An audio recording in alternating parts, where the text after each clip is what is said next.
The European Central Bank makes its next monetary policy pronouncement on Thursday, the 2nd of December. But with President Christine Lagarde already pretty much ruling out interest rate rises until 2023, it's hard to see what could surprise markets here, unless, of course, the ECB backtracks and starts to talk about higher borrowing costs in 2022. Now that means, therefore, that the most likely headline grabber from a macroeconomic point of view is going to be the new batch of US non-farm payrolls data. They're due on Friday, the 3rd of December, when we'll get the latest readings for monthly levels of job creation, unemployment, and wage growth in America. Now, these figures could help to set the tone for the next monetary policy decision in the USA. The Federal Reserve is set to meet on the 14th and 15th of December. Remember, the Fed has already agreed to taper its $120 billion a month quantitative easing program by $15 billion a month. That means the Fed's balance sheet will finally stop growing when it stops adding to QE in June 2022, which is also the month when markets expect the first interest rate increase from the Fed, according at least to the CME FedWatch tool. Now, when it comes to the new set of data, the figures for October are our benchmark. So America added 531,000 jobs in October, and note that September's estimated gain was upgraded to 312,000. You tend to see upward revisions when the economy is strong and downward ones when it's weakening. The unemployment rate was 4.6% on the official U3 number and 8.3% on the U6 measure, which includes those who want a full-time job but are working part-time or just can't find one. And wage growth was 4.9% as average hourly pay reached $30.96. Now, the tighter the jobs market becomes, the more entrenched wage rises become, then the Fed may indeed have to consider tightening policy. Or at least, that's how the theory goes under normal circumstances. But the Fed seems wary of rocking the boat so far as financial markets are concerned, and also has to consider how much higher debt levels are than they were 10 years ago. As we enter December, it's actually looking to be a fairly quiet week on the scheduled corporate news front, although that doesn't rule out any unscheduled announcements. Now, there are no FTSE 100 firms scheduled to report, but there is a decent selection of small and mid-caps, and names which may be worthy of further research include the following, although again, do please note that these dates could yet be subject to last-minute change.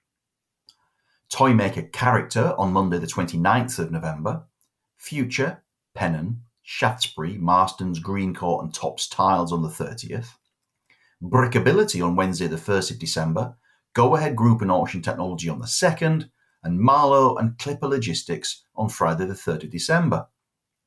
But the company which could just cause the biggest fuss in the week ahead is a former FTSE 100 member, easyJet. The airline's results for the full year to the end of September are due to land on Tuesday the 30th of November. Now, easyJet shares have offered more than a few ups and downs over the past 12 months, but overall they're 30% lower than they were a year ago. They've almost halved from their 2021 high and are now just 20% above the low reached in autumn 2020 when fresh lockdowns were coming into force.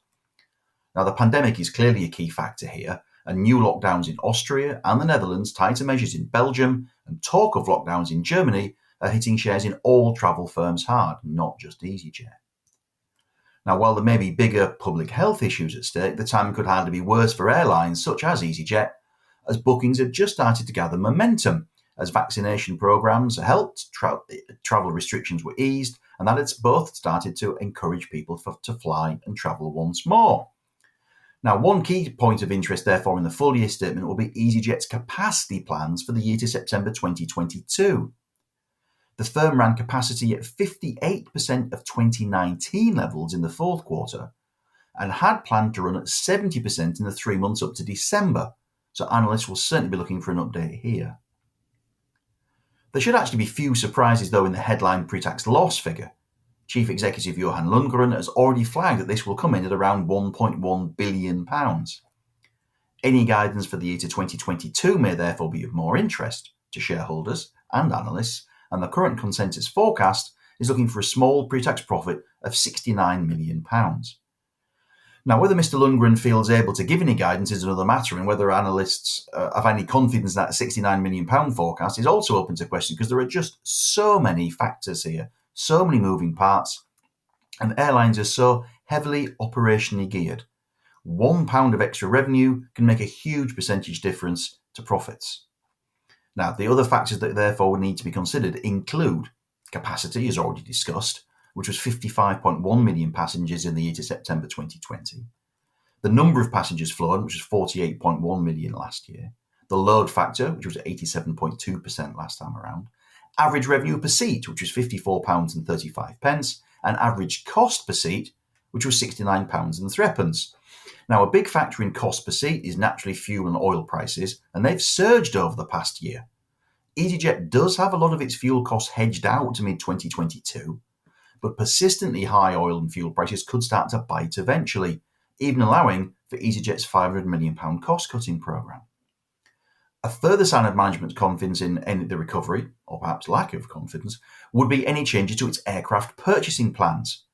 easyJet rearranged its delivery schedules with Airbus in spring, and the new timeline called for the delivery of no new aircraft in the year to September 2021, followed by 8 in 2022, 7 in 2023, and 18 in 2024. Finally, analysts will turn to the balance sheet. In the past 21 months, easyJet has sold and leased back aircraft, deferred aircraft purchases, cut costs, tapped the COVID corporate financing facility for £600 million, raised fresh debt, and raised money from shareholders twice, to the tune of £419 million in June 2020 and £1.2 billion in September. Now, alongside the full-year trading statement, Mr Lundgren flagged that net debt had come down to just £900 million and that weekly cash burn after capital investment was £36 million a week, to suggest the company, for the moment at least, has plenty of liquidity on hand. I hope that you and your families are in good health and good spirits. Thank you for watching, and I look forward to seeing you again next week.